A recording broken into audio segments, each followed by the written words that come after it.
Yo. What is good? What is good, my people? What is good, everybody? Hope y'all are doing well. Another episode of Seek Things Above podcast. It's your boy Lou Ciccone over here with Violet Ciccone. Yes. We out here hanging out.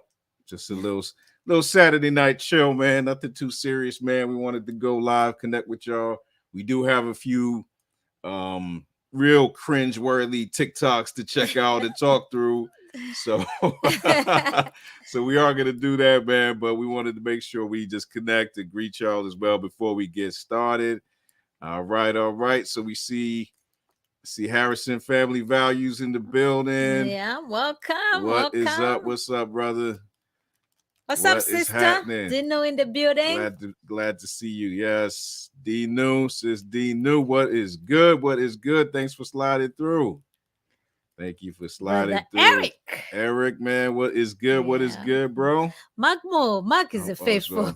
Mark is always faithful. Mark Moore is like the MVP, man. Mark Moore, man. Shout out to you, brother. Salute to you, brothers. Salute. Mad salutes, man.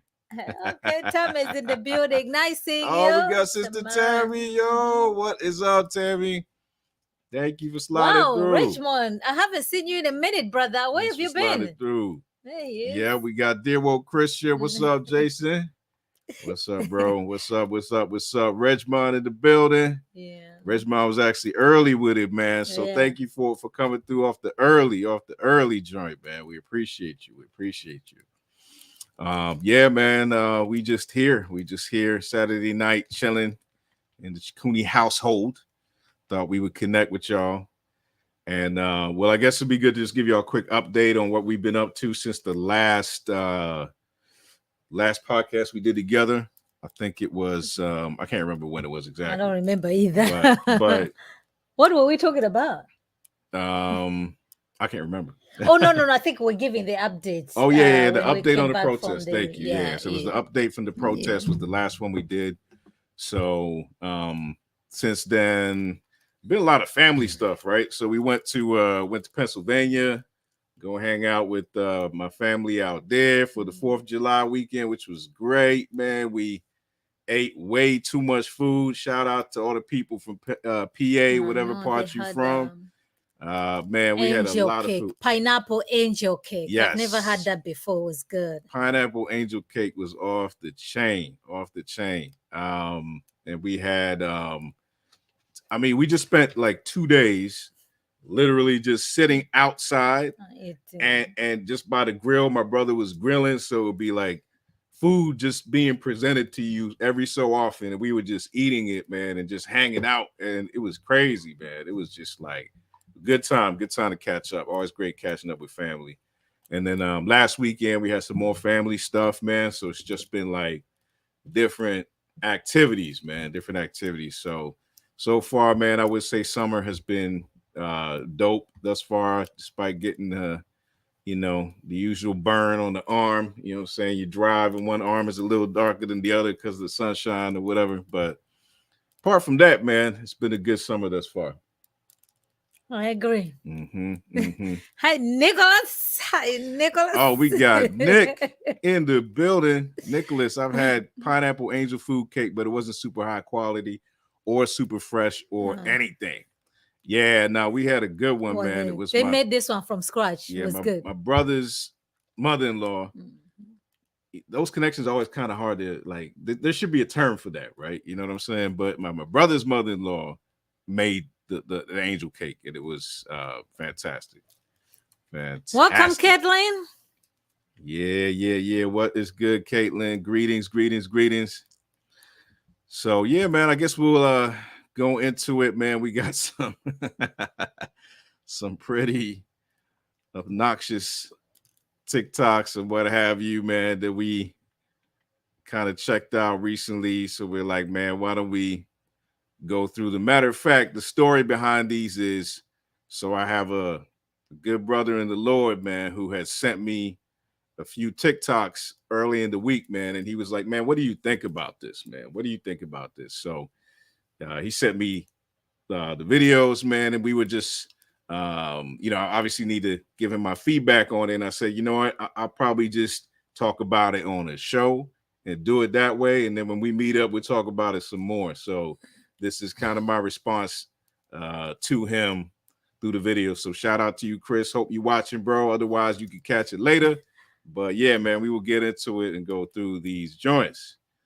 So number one, let me bring this up right here. Definitely let me know if y'all can hear when we start playing this stuff. Definitely let me know. Okay, so which is first here? And there's so many of them, I don't even know. Okay.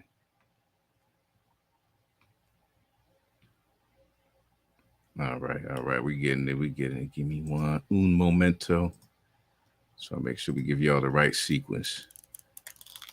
Okay. I think it's this one. Nope. Here we go. All right, about to bring this in for y'all. Man, let me know if y'all can see this. I don't know if there's a way to expand this joint, man. Mm-hmm. You can play it from there. There's no full screen button, though. Oh, for real? Yeah, they don't have no full screen button. I don't know if you have to log in. So I don't have a TikTok account. I don't know if y'all do, but I don't have a TikTok either. Yeah. You can play from there. We'll just trying to make her like bigger than we are or something like that. Let's just do it like this. All right. Check this out, y'all. Check this out, and we will talk about it. My new best friend said, if you want to play, let's play. A woman in Dallas is arguing that she cannot be ticketed for driving alone in the HOV lane because she is 34 weeks pregnant. And the Supreme Court overturned Roe v. Wade. And Texas law now says a fetus is a person. She says you can't have it both ways. Who's going to say something to her? How are you going to check her? What?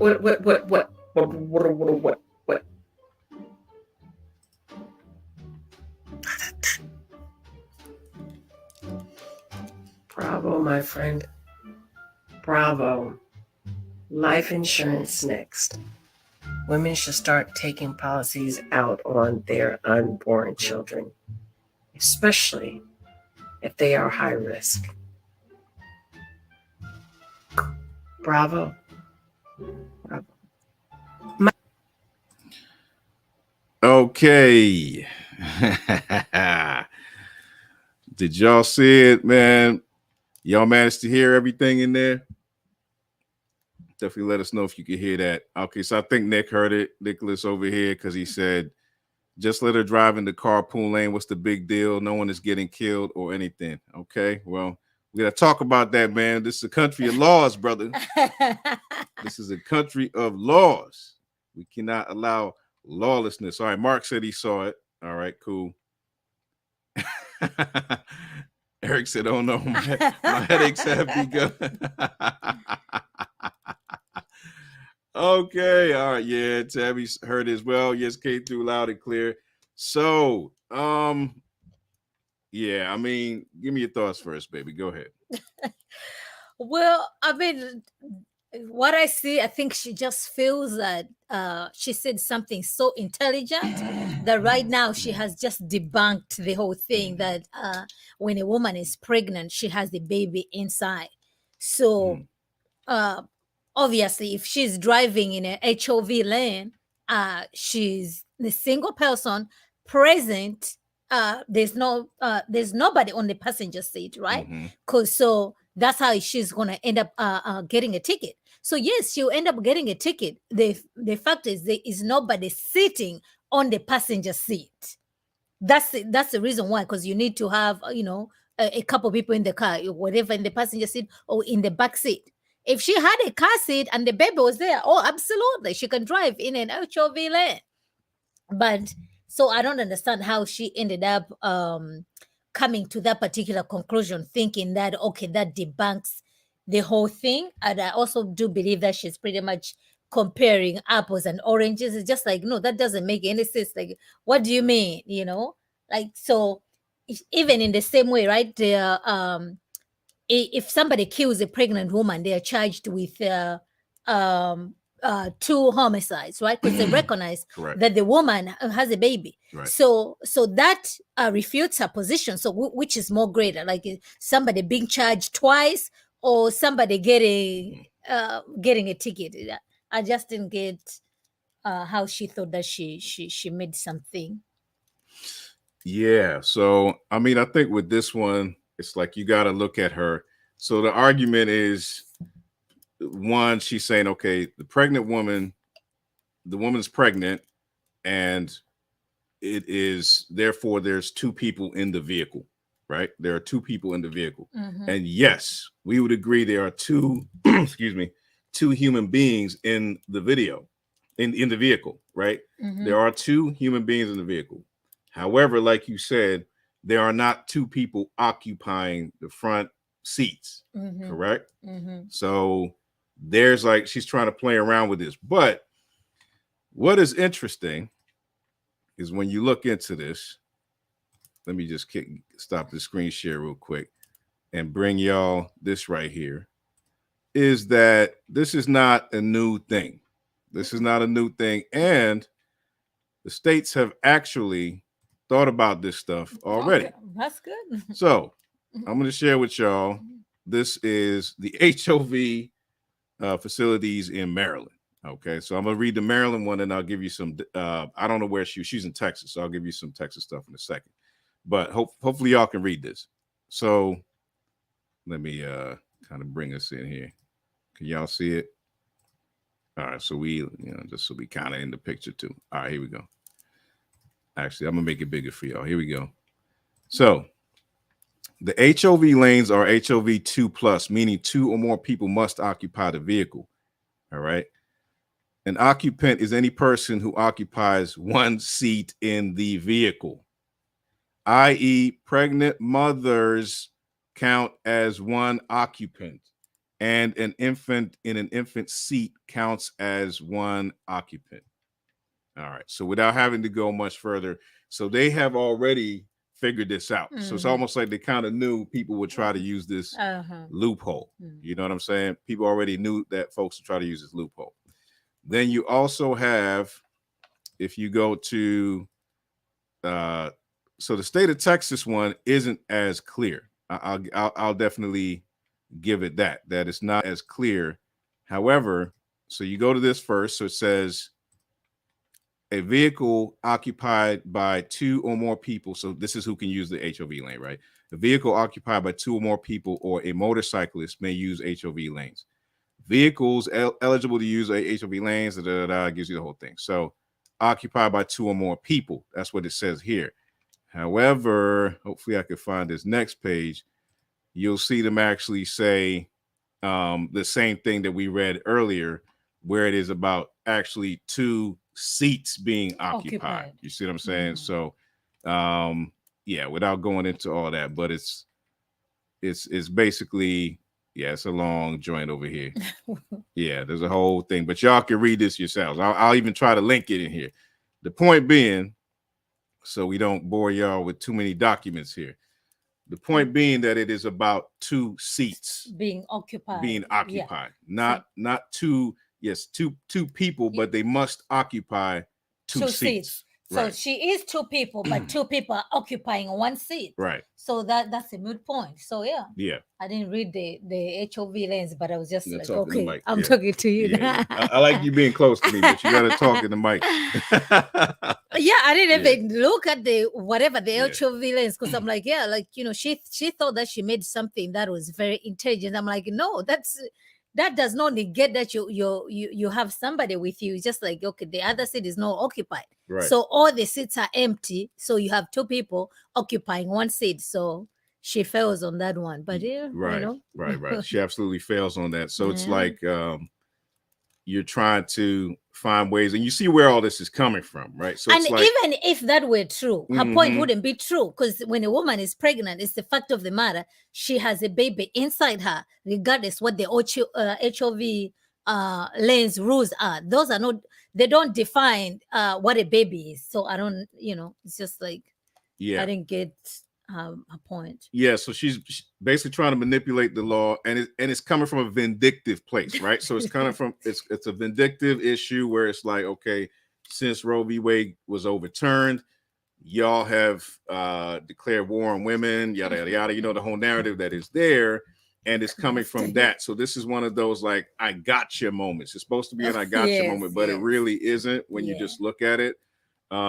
So yeah, it's just one of those things. And then if y'all see towards the end there, I don't know if you saw that comment. We could play it again, but she made that comment. Matter of fact, maybe we should just. Do you want to play it again?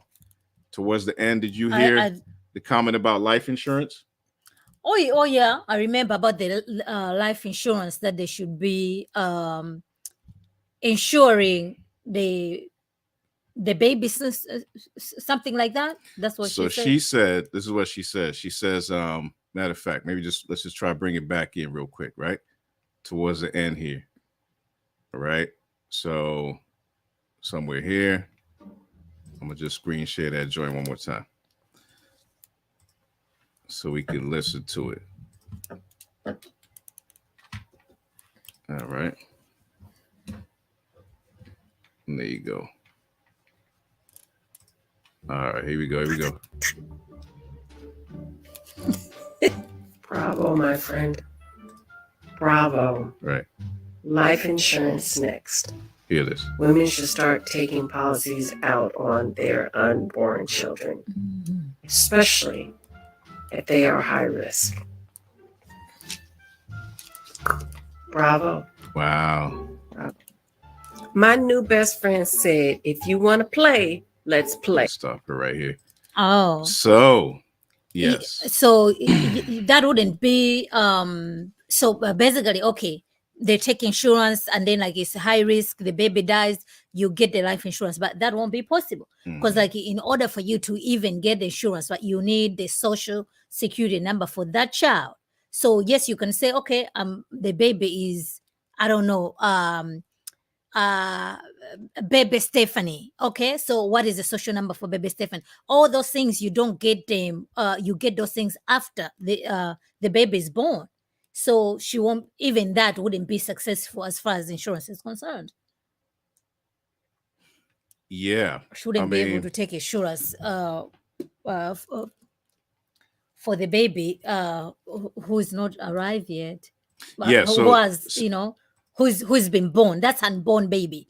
So yeah, so we definitely, she can't do it. So I think we need to kind of talk through this argument a little bit because the thing to kind of understand about it is, okay, so the unborn child, right, is 100% a person. Yes. Right? Mm-hmm. The unborn child is 100% a person. They're part of God's creation, right? From the moment of conception, that is a part of God's creation, right? So nobody's disputing that. They are, again, trying to use this as to create some loopholes to do really nefarious and unlawful things. The thing to consider is this. It's like, we're not talking about necessarily the issue of personhood when we talk about life insurance, the issue, like why the unborn child can't have life insurance, but it is more the need, right? Or the access to the coverage. That's really what it comes down to, because the unborn child can't have access to the coverage while they're in the womb. You understand? So it's like, it's kind of like you have to reach a certain point. You do have to breathe that first breath for you to have access to that coverage. So bad example, I'll give like a bad example, but hopefully it paints a picture. Like say you have a, athlete, right? A young athlete, teenage athlete, or a very talented person. And you know that this person is going to be successful in their field, or everything shows that they're going to be successful. And one day that person will afford to buy $1 million house or something, right? They'll afford to do that. But you as the owner of that real estate, you're not going to sell them that house until they actually reach that point where they have had that career, right? And they can give you that $1 million. You see what I'm saying? So we're not rejecting that. Yeah, you're a person, you're capable, Again, like I said, this is not the best analogy, but you're a person, you're capable. We respect you as a human being, all that stuff. But you're not at the point where you can take advantage of what I have to offer you yet until you have that $1 million. So it's kind of, that's the sense in it that I would use to kind of dispute that fact that she's saying. You know what I'm saying? I mean, that point she's trying to make. Yeah. And plus, these are insurance companies. You think insurance companies want to be insuring more people? No, they want to get more money from you. So it'll be like, okay, you want to insure whatsoever. Okay, give us the money. Right. And then when it's time for you to claim your insurance, you're not going to get the money. So I didn't understand how she decided to go there. Plus, if something happens to the woman, if they have coverage, if she has insurance, she will be able, she will get the compensation accordingly. So right. I didn't get the her argument. Yeah. And also they actually do say, so it's actually really good for you to take, life insurance once you have a child, like as early as possible to get the life insurance, right? So again, this is the issue about the access. It's like you now have, as soon as the child is born, they have access to the insurance now. So it's like now we can cover that child from the moment they're born. And they say it's good because let's say they develop some issues later, that's going to affect the, insurance premiums and all that kind of stuff. So it's like you can get that early, hop in there and get those, lock in that insurance real early. So yeah, I'm sure people would want to do it, but it's just like, will the insurance grant you that coverage? The insurance might not grant you that coverage. So what you're going to do? There's nothing you can do. Right. Most insurance will be like, oh no, we only cover from 2 1 week old baby, 3 weeks old baby, whatever the case may be. So it's beyond her control. So whatever she's saying cannot be done because it's just like, okay, even if you wanted to, there's no insurance that's going to offer you that coverage. So then what? Exactly. Yeah. Exactly. Yeah. So yeah, pretty dumb argument. And again, I think this speaks to now just on a spiritual level, man, that issue of like when people have this sort of hatred for something, right? They're really against something that they start to, I mean, we all invent ways of evil. Right. Inventing evil. And then also it's like, yeah, you just become this factory, right? Even when you think negative about somebody, you know how when you kind of like don't like somebody and you just start thinking about them negatively, man, and then like everything they do just seems negative, right? So it's that same sort of mechanism that's happening inside folks when they have this level of just vitriol and just this need for vengeance against the government and the authorities, man. So yeah, man. Let's see what we got in the chats right here, man. So see what y'all saying. Good research. Yeah, thanks, bro. Thank you. Virginia has the same laws for HOV as MD. Yep. We got, Mark said the same thing. Even put the link up there. Y'all can check that out. Check that out. Jarena, thank you so much for joining. Greetings. Yes. Lindsay, greetings. Hey, Lindsay, welcome. Lindsay said, to be honest, by all means, let pregnant women drive in the carpool lane. See, I ain't got a problem with it necessarily. Neither do I. I don't have a problem with it, but I think it's like if you're trying to manipulate the law as a means of your own little vengeance to achieve that, that's where I have a problem with it. I actually feel like, yeah, that's cool. Let them. You don't know what appointment she's got to go to and all that kind of stuff. That's I ain't got a problem with it. Yeah, man. Because her point was just to prove, like, oh, so if you guys believe this is a human being, it's a baby, then you should consider that there's two people. She should be able, just like, no, she just went somewhere else. Yeah. Yes, we are streaming on both channels, man. So you can watch it on either one. And Nick, be sure to subscribe. If you're here, be sure to subscribe, okay? If you subscribe to me, haven't subscribed to my boo, please subscribe. Yeah, vice versa. For real. Thank you.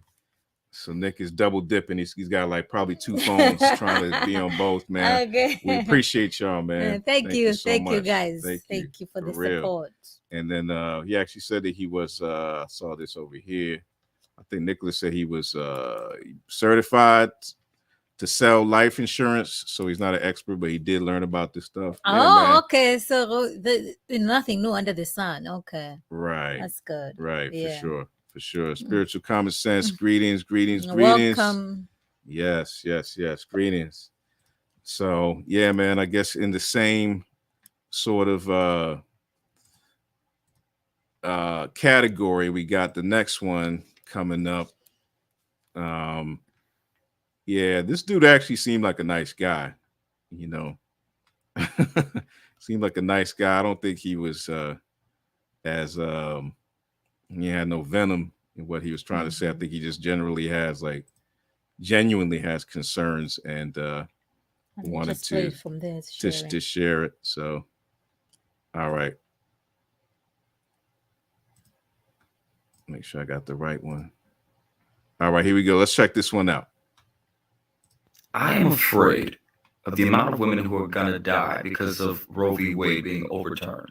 Women dying because their pregnancies aren't viable and are possibly going to put them in sepsis if they go through with the birth. Women dying because they may seek abortions in an illegal way that might be very unsafe for them. Women dying because their partner got them pregnant, they didn't want the baby, and because they can't have an abortion, they're murdered. Women dying because they cannot take care of the child that's coming into this world and they don't have the mental capacity to deal with the stress that comes with all of it and taking their own lives. All because the government wants to tell these women what to do with their bodies. It's crazy to think that one piece of legislation could cause the death of so many women. Regardless of your political affiliation or your religious belief, women shouldn't be dying because of legislation. This legislation just really says we don't care about women and what happens to them in any form of capacity. And that is horrific. I am afraid. All right. So there we go. Yeah. Let's talk about it. Let's talk about it, man. You know? These are just everything he said there, that's just a lie. And if you see these people who are advocating that women should just be killing their babies on demand, they never talk about the baby. So their focus is just about is just about women. Right. So and to say like, okay, he doesn't want women to be dying. How? He didn't even explain. So where are those cases where these women are dying left and right? Because what? Because they're pregnant and they're dying. So it just doesn't make sense. Like the other thing that this whole conversation that people are forgetting is definitely about the baby. And this issue, make no mistake about it, ladies and gentlemen, it is a spiritual warfare. It's demonic to its core, because these people just want to be sacrificing their children. And the assumption is these women are so desperate that is like, woe is them right now that you've taken this so-called health care for them, right? Their rights, that they are so discouraged, they're so distraught and everything. That's far from the truth. That's not the case at all. They are celebrating this issue. It is a sin issue. It is very demonic. And remember, women are the ones who actually bring their children to these assassins. Yep. Okay, so it's not like these children just make it to the Planned Parenthood by themselves, to these abortion mills. No, they actually go there with their mothers, and the mothers are actually paying for the procedure. So you're paying for the assassin to kill your own child, and then you have men to be advocating like, no, it's okay, let women to be doing this. Like, no, if anything, men should be on the forefront saying like, no, enough of this. So that's very shameful.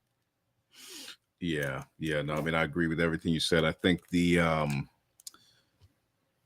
issue, it's just it's a false narrative, man. It's a false narrative. The idea that now because Roe v. Wade is overturned, a whole women are going to just be dying in mass numbers because they're going to seek abortion in unsafe ways. I mean, these terms, man, unsafe ways, is crazy.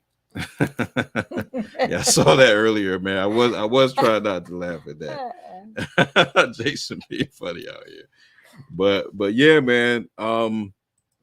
I think it's it's just not. We already know that the narrative is false, right? We know that the narrative is false. We know that it is not.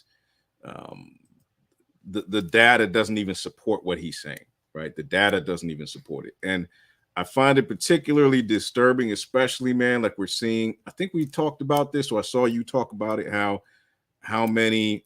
I mean, I know this is kind of like we're talking black pastors here have been doing this. Have been kind of. There's a lot of them online that are just sort of jumping on board the bandwagon, or they were on there already. But you see a lot of black men, right, doing this as well, where it's like, and it's particularly alarming because it's the same black men who will say Black Lives Matter and all that stuff, but then you're now trying to defend abortion, which has killed more black people than, you know what I'm saying, so-called, police brutality has, you know what I'm saying? So it's like the reasoning and the thinking behind this is just so twisted, man. It's twisted. And I think that people be trying to like this guy, like I said, I think the dude's a nice guy. I think he's a nice guy. I think he actually really means what he says. He didn't say it in a hateful way or whatever. He has these general concerns, but I think people like this brother right here need to be, he needs a dialogue with some other folks, man. He needs dialogue with folks who are on the other side of this argument, man. He just needs to see things clearly is what I would say, man, because once you look into the data, it doesn't support this position. And at the end is that hyperbole where he says, like, this just shows that the government, I think he said, doesn't care about women at all. I think that's obviously just going way overboard, where it's like, we're talking about one issue here. How can we say that, therefore, that means that the government doesn't care about women at all? Like, I don't see how you get to that conclusion. You know what I'm saying? That's where adding a little too much sauce there. Yeah, I mean, to me, I'll see it's the other way around. Yeah. You know what I'm saying? Like, no, they want to have the government to be advocating for this issue.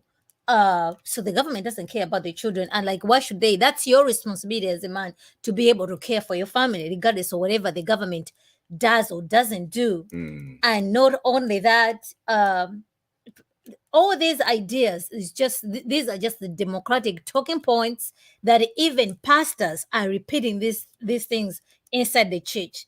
That is what is so shameful. Like, wait a minute, it's a different story. Like, okay, this is the Democratic Party, right? But it's the same thing that you're hearing in these so-called black churches with these black pastors. And that was very embarrassing. The one at No Birth, I forgot his name. And then he's just denouncing the Roe v. Wade, and then he's there blessing, baby blessing to children. I'm like, can't you see? I'm like, no, this is so funny, and this is so embarrassing. And I heard this from somebody. I think somebody else was saying, I say, you know what?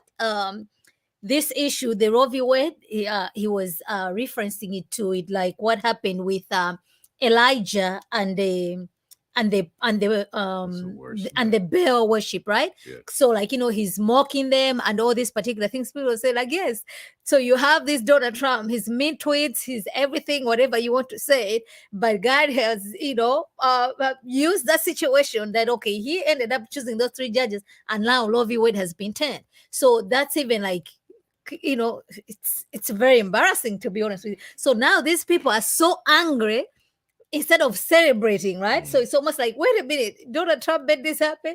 Now Roe v. Wade has been overturned, and these people, okay, how about to celebrate? No, they don't want to celebrate. So, which means you guys you were never pro-life to begin with. So you're fine with babies to be being killed on demand. So I thought that was very very telling. Yeah. So yeah, I mean, this is pretty much, I do see, like, we always say that God is going to bring judgment. This is the judgment. The fact that you have these pastors pretending to be pastors in the churches advocating for this issue, that's judgment. That's exactly what it is. So I thought that was very, very telling. Yeah, man. No, I mean, we know there's just so much of this going on. I mean, it's just like it's the same arguments, and like I said, it's very sad. It's very sad, especially seeing a lot of these young black guys just kind of hopping on this bandwagon without really thinking it through, man. Because I don't see how, when you really think it through, how you can get to the conclusion that these cats are getting to. Like, I just don't see, if you really thought about it. Like, if you've heard one story the whole time, I get how you could buy it, but even if you like thought it through, like it doesn't make sense. Yeah, it doesn't make sense. And the funny thing, like even last time when I went there, I met actually a girl who she's an atheist. She's pro LGBTQ, and she's in that particular community, and she's pro-life. She says like, no, I'm a biologist. Okay, the baby is a baby at conception. You know, and then she's arguing with these pro-death people and everything. I'm like, wow. So this is just to show like everybody's created in the image of God. So you have a woman who's an atheist, but you're out here like, no, I know this is a human being. So then you have pastors standing up in pulpit saying that no, this is human rights. Katanji. that was funny. Yeah. Craziness, man. Craziness. All right. So I'm gonna try to play this one. Oh, okay. Brace yourself for this one. Yeah. So this one is the one, man, where we're gonna have to open up the word and all that. So here's how it's gonna go. We're gonna watch the whole thing through. I'm gonna try to catch it at the end. He does drop an F-bomb. If it slides through, please don't be mad at me. I'm gonna try and catch it before he does let that loose towards the end here. But let's go. All right, here we go. Listen to this, y'all. I'm a Christian, and abortions aren't right because God is pro-life. Well, actually, Numbers chapter 5, verses 13 through 29, God commands abortion if a man even thinks his wife might have cheated on him. And you gotta be taking that out of context. That don't sound right. But he's definitely not in the late-term abortions like the Democrats. Actually, God would let you abort your kids even after they were alive if they were disobedient. Deuteronomy 18, verse 18 through 21. Well, that's all in the Old Testament, and we don't care about that. Well, at least the Supreme Court got it right when they put prayer back in school. Have you even read this book? Okay, Jesus actually commanded his disciples not to pray in public, but in their private, locked closets. Matthew 6, verses 5 and 6. Well, I like. All right, let's stop it right there. Okay.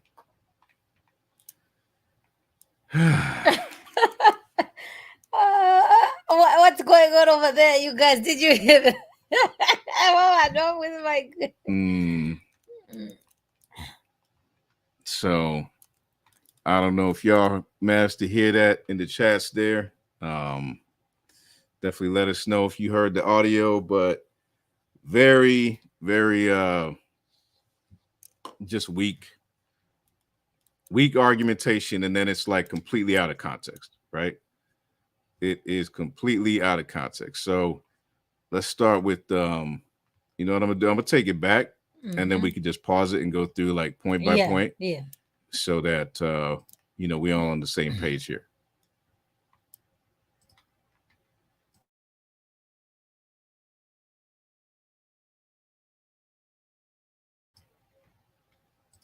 All right, here we go. I'm a Christian, and abortions aren't right because God is pro. Okay, actually, let me try to take it up a little bit so y'all can see the full page. So it says talking to a conservative, right? So this is the whole thing, right? So it's kind of the gist. I'm a Christian, and abortions aren't right because God is pro-life. Well, actually, Numbers chapter 5, verses 13 through 29, God commands abortion if a man even thinks his wife might have cheated on him. Okay, so Numbers chapter 5, verses 13 to 29. But notice how many people, 24.2K people shared, and the people who've seen this. Yep. And this is why we have to address these things, is because it's like there's people who just latch onto this. And so I said, like, my man, he got this from one of his people. You know what I'm saying? One of his peoples are trying to say, yo, here you go. You know what I mean? Like, hey, let me throw something at you with your pro-life self. You know, so this is how this is how it gets shared. Oh, So people okay. try to reinforce that argument, right? People on that side of things. So Numbers chapter 5, 13 through 29. So he says, God allows abortion. Excuse me. God allows abortion if a man even suspects that his wife cheated on him, right? That's what he said. Yeah. So let's go ahead, try to bring this page in here, and we can look through it together.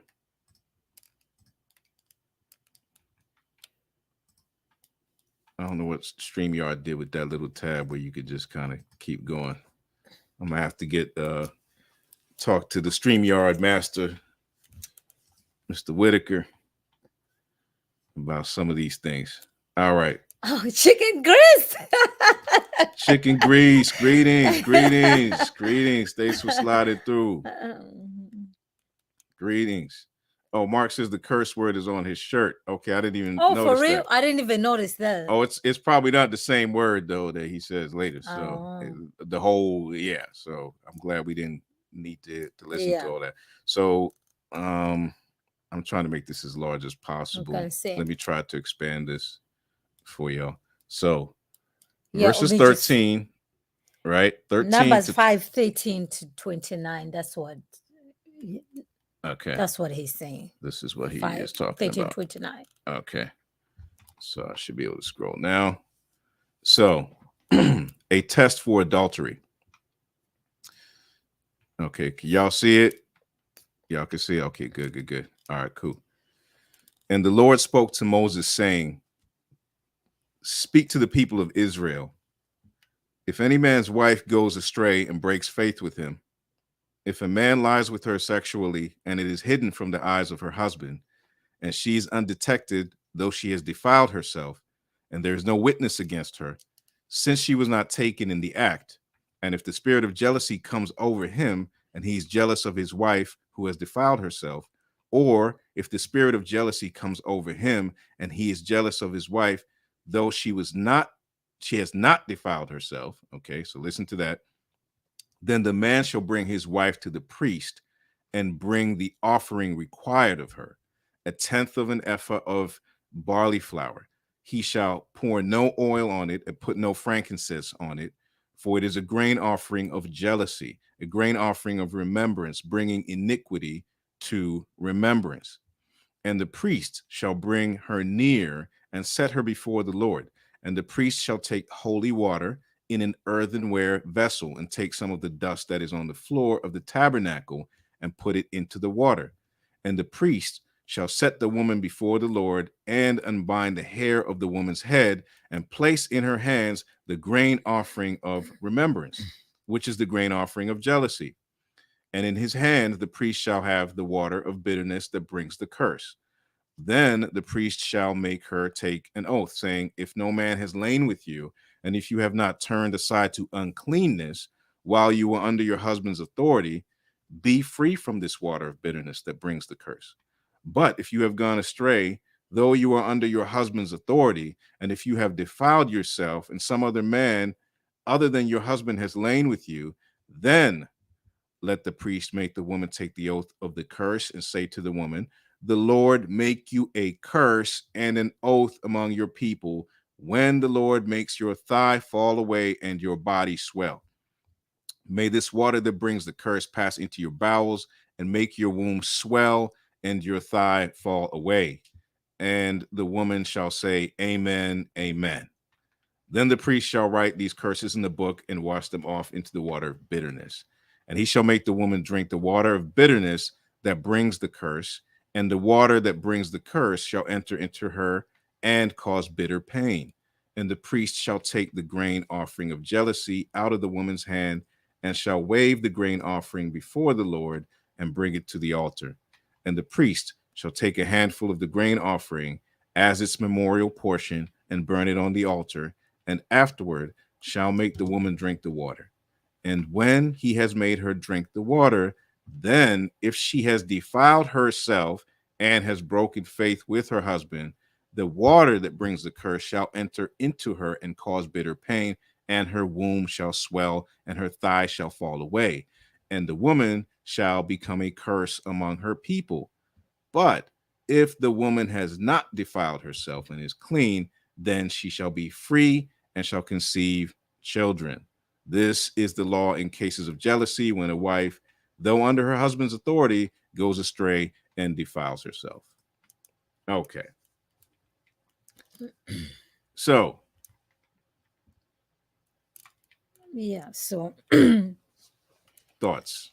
Yeah. So everything that he said, it's just lies, because according to him, Numbers 5:13-29, it's God sanctioning abortion, right?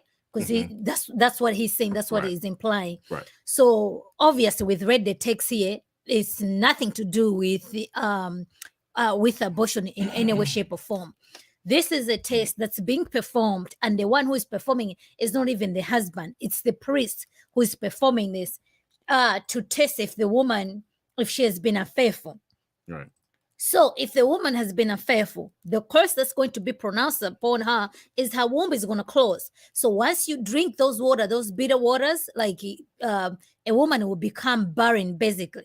So we know at that time, it's just like, okay, if a woman is barren, it's considered like it's a curse. But we know, like, okay, plus we live after Genesis 3, right? So those things are going to happen because we live in a fallen world.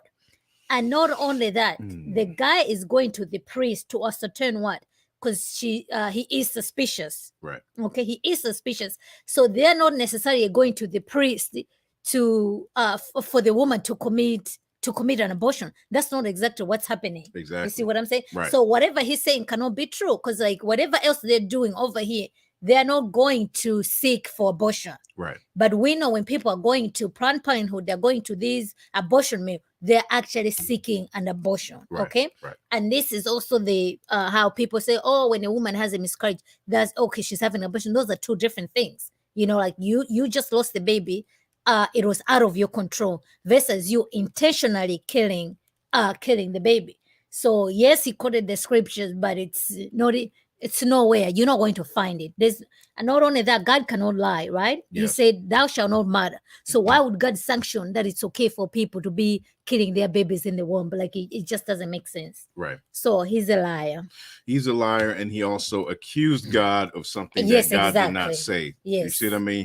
He literally said, because the joke was, or the skit is like, okay, I'm a pro-life conservative, and I come to you and say, God is pro-life, right?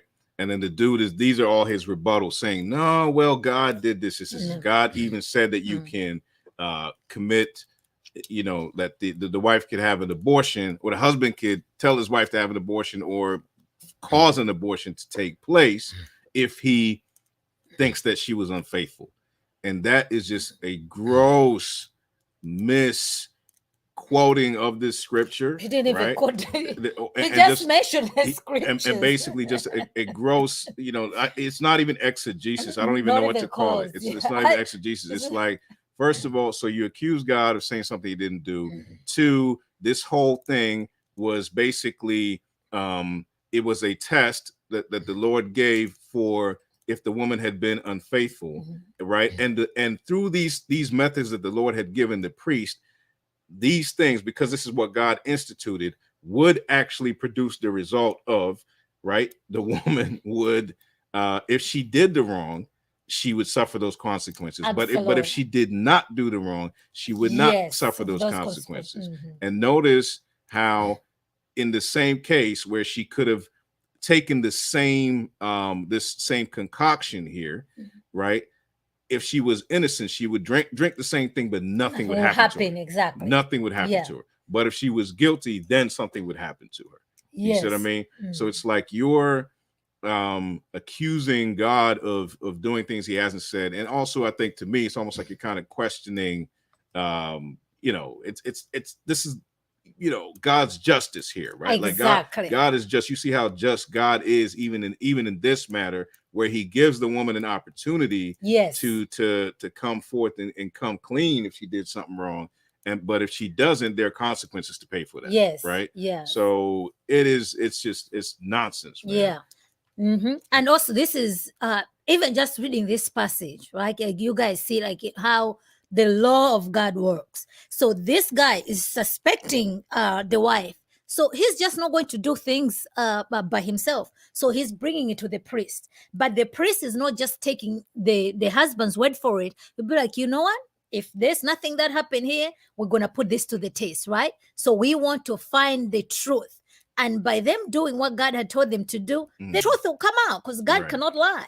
So if she didn't do anything, she's fine. If she did something, and lo and behold, something else is going to happen. Then we have this guy over here lying to us something else. So no. Right. Yeah. No, and I like the outrage here, man, because I mean this is the appropriate response, exactly. Man. Julian said he's lying on our Lord. Horrific. Yes, that's those things should not be entertained. You know, and just being shared around, and people keep sharing this stuff like God actually said people. This stuff. No, the Lord did not say that. You know, that's nonsense. You know. Yeah. Welcome, Pastor Edwin. The fact that so many try to get the Bible to support their desire to murder babies is telling on its own. Yep. We got to reject these things to the 10th degree. Yeah, this is just exaggerating stuff to try to make a point. He used the part of her womb swelling and did a leap into abortion. Like how? What kind of gymnastics did you do for that, man? That's just crazy. That's crazy. Yeah, you said Pastor Edwin's in the building? Yes, Pastor Edwin is in the building. Oh, Pastor Edwin's. Oh, yeah. I love your studio setup and the fact that you guys do that was dope. Yeah, it just looked nice. Thank you, brother. Thank you. Thanks for sliding through. And we know for the pastors, man, we double appreciate the pastors because y'all could be sleeping right now. You know what I'm saying? But we know, brother. Getting ready for tomorrow. For the sermon, man. What you preaching on, man? What you preaching on tomorrow, Pastor Edwin? Let us know. We want to see. Yeah, man. So I mean, that's his first argument, which was utter trash once you just look at it. So let's just go on to the next part right here. Let me reshare it, bring it back in, and then go on from there. Yeah, because he does mention a couple of scriptures. It's three, 3 scriptures that he mentions. All right, so let me bring this back in right here. Yeah, there we go. All right, cool. All right, let's continue, y'all. And you got to be taking that out of context. That don't sound right. But he's definitely not in the late term abortion like the Democrats. Actually, God would let you abort your kids even after they were alive if they were disobedient. Deuteronomy 18, verse 18 through 21. What? God would let you abort your kids even after they were alive. That's not even, you see what I mean? Like I thought he said he will let you butcher your kids. No, God will let you abort your kids even after they were alive. Yeah, but that's not what abortion. That's not even abortion. That's not. God will let you abort your kids even after they were alive, right? So again, you're twisting things. This is not abortion. And he also got the scripture wrong because he said Deuteronomy 18 to 21. That's not what it was. It's actually, I think what he meant to say was 21, Deuteronomy 21. Let's see if I can bring it up. And this is probably what he's referring to right here. So he's referring to this passage here, right? And I think a lot of people know this. Yeah, so it's a rebellious son. I'm gonna try to expand it real quick. All right, here we go. So, right, hopefully y'all can read that. If a man has a stubborn and rebellious son who will not obey the voice of his father or the voice of his mother, and though they discipline him, will not listen to them, then his father and his mother shall take hold of him and bring him out to the elders of his city at the gate of the place where he lives, and they shall say to the elders of his city, this our son is stubborn and rebellious. He will not obey our voice. He's a glutton and a drunkard. Then all the men of the city shall stone him to death with stones. So you shall purge the evil from your midst, and all Israel shall hear and fear. All right. Okay. Right. So right. that's Well, before you say something, good night, Tammy. Thanks for sliding through. Okay, Sis. good night. Appreciate you very much. I don't know, Pastor Edwin, do you record your messages? Because I'm interested now. I want to watch your message. Yeah. Because he's going to preach Colossians and Matthew. That's he shared up top. Oh, he did? All Yeah, right, he's cool. preaching from Matthew. Preaching from Matthew Yeah, tomorrow. because Colossians is one of my favorite books. Yeah, definitely one of mine so for it's just sure. 1, for sure. 18, 20, the whole 9 years. Yeah. Okay, it's going in, getting it in. Ooh. Every Christian's calling. Yes, make disciples. Okay, Yeah, that's nice. I love that. Have you sprinkled your baby yet? Hey man, leave our Presbyterian peeps alone, man. All right. Okay, so so to the text here. The text over here. So obviously one another lie from this gentleman over here. So he's saying that God allows abortion when they, obviously when the son is an adult. We already know that's not an abortion, by the way. So that's another lie.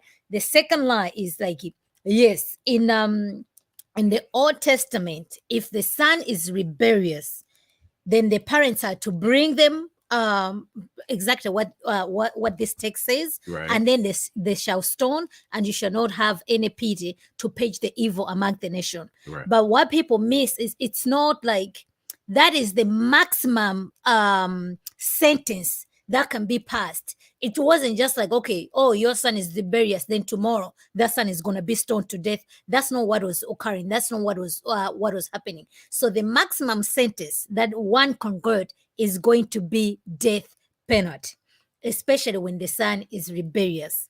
So and when he's talking about, not yet, but I need to. so when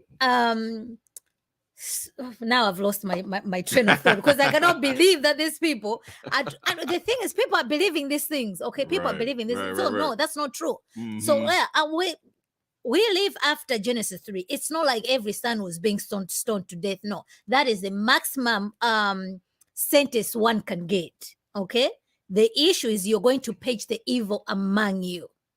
So those are the things that were happening. And yes, when that thing happened, there's nothing wrong with it, because like God has designed, there's a law of God. If you're disobeying the law of God, there is punishment to it. And if the punishment is death, so be it. That's not murder, by the way, right? They are just executing the judgment according to that says the Lord.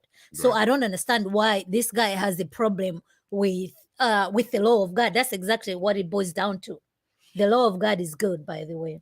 Yeah, I mean, definitely, man. And the thing is to also, I mean, the other point is he's making it sound as though, obviously speaking from ignorance, right? So not understanding that all these things that were mandated for Israel, right, were to set them apart. That was the thing, is that to set them apart. And even if we bring back the scripture there, man, you see it says, then all the men of the city shall stone him to death with stones.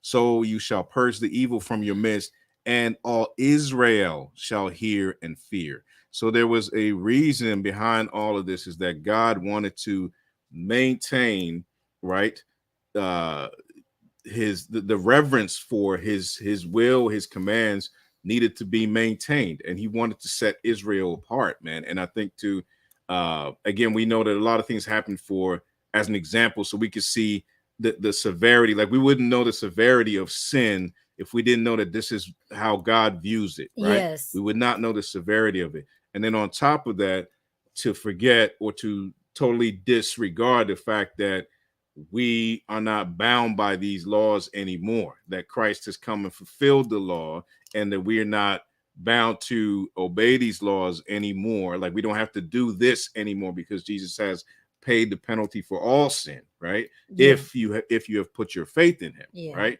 And so to disregard all of that, the new covenant, to disregard the meaning of the new covenant, and that we are walking in the new covenant, and then also to act as though, again, just speaking from a place of ignorance and trying to twist this scripture to use it to support abortion again makes no sense. At least if his whole argument had been like, you know what, I don't like the way God is so mean that he allowed people to kill their kids in the Old Testament. Like if he had that we can have that discussion. We can have that discussion. But to use this to support abortion and say, oh, God will let you abort your kids even after the womb, that is foolishness. That's not true.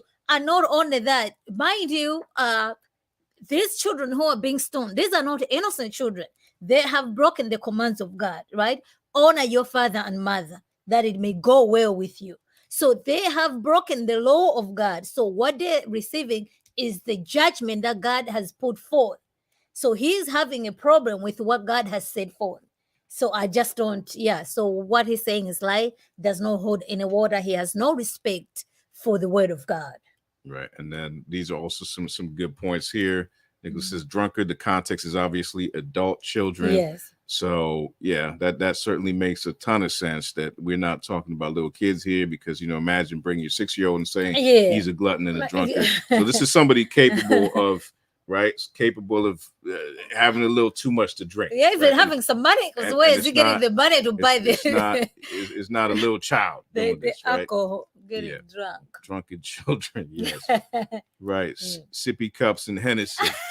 Right. Of course, chicken grease. You had to come up with something. Baby bottles of Ciroc. Yep.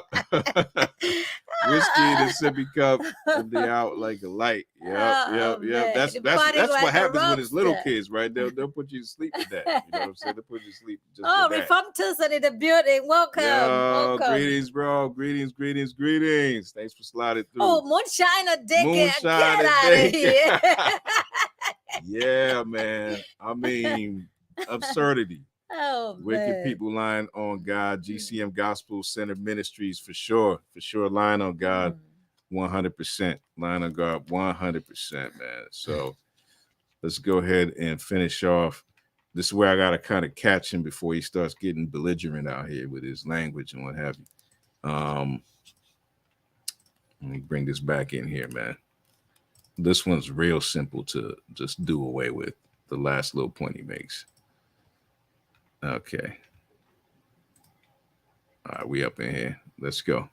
Well, that's all in the Old Testament, and we don't care about that. But at least the Supreme Court got it right when they put prayer back in school. Have you even read this book? Okay, Jesus actually commanded his disciples not to pray in public, but in their private, locked closets. Matthew 6, verses 5 and 6. Well, yeah. So now it's switched, right? Because he's trying to be like, okay, so the conservative dude basically did a little pivot, and now it's saying, hey, well, at least the Republicans got this right? Like, so they brought prayer back into schools or whatever he said, right? And then the dude says basically that Matthew 6, and we know, so this is obviously this, Sermon on the Mount going into the Lord's Prayer and all that. Basically that when he says that you should pray in your, in private, that is somehow saying that people should not pray in public. Well, I don't even understand how he can make that conclusion in any way, shape, or form. In any way, shape, or form. So if people are to, okay, we have to be praying in our closet and everything. Okay, so what are we doing at church then? So what happens? Like, are you praying when you're at church? You're praying. Is that in a closet? You have the scriptures, so read it. Right. I mean, pretty much everybody knows this joint. You know what I'm saying? So it's just, and when you pray, you must not be like the hypocrites, for they love to stand and pray in the synagogues and on the street corners, that they may be seen by others. Truly, I say to you, they have received their reward. But when you pray, go into your room and shut the door and pray to your Father who is in secret, and your Father who sees in secret will reward you. So, yeah, I mean, straightforward. This verse does not disallow praying in public. Not at This all. is all, remember that the Sermon on the Mount. So the whole thing is it's like understanding. It's like Jesus basically exegeting, right, what the heart posture of someone who believes in him, who believes in God, should, what that posture of their heart should be. It starts with the, that section, the antithesis section, where it's like, you've heard it said, an eye for an eye, I tell you this, right? So it's like Jesus giving you've heard this, but I'm telling you this. You guys, want to like divorce, basically, like Moses gave y'all divorce for this, but this was not how it's supposed to be. So God, it's a corrective passage. You know what I mean? It's Jesus giving you the blueprint of the heart posture. So here, this is an extension of that, where he's saying now the heart posture versus the heart posture of the Pharisees, because the Pharisees preach, they pray in public to be seen, right? The problem is not the praying in public necessarily. It's like them praying in public to be seen, right? Whereas he's saying to the believer, you don't need to pray in public to be seen. Rather, go and pray in private in the closet, right? In your closet, and your Father who sees in secret will reward you, right? So it's like, you don't need to do all this. It's not him saying you don't ever pray in public. That's not what he's saying whatsoever. This is more of a, as I said, just recalibrating the heart posture of the believer, right? Like where your heart should be when you pray. That's what this is about. Yeah, absolutely. This is what First Timothy destroys that prayer argument. Yeah, because I exhort all men to be praying, lifting their holy hands. Right. So I mean, so many places that we can go to. So no, that's not true. Like come together. Like praying in psalms, spiritual songs. Exactly. You know what I mean? Exhorting one another. So all these things are happening in the context of the church, which is a public place, by the way. So no, absolutely, whatever he's saying is not true.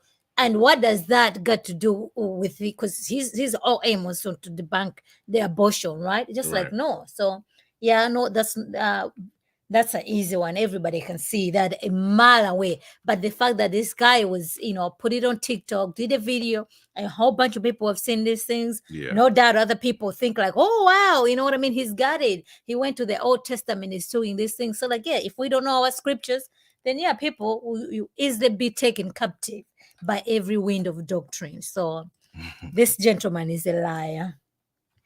Yeah, when you have a third grade reading comprehension level and have a TikTok account. Yeah.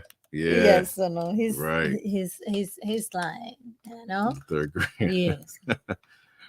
Oh man, to pray. It is. Yeah, it's just just buffoonery, man. If you ask me, man. Yeah. He's talking to his disciples about the Pharisees. If the man is a pastor, somebody need to have him removed.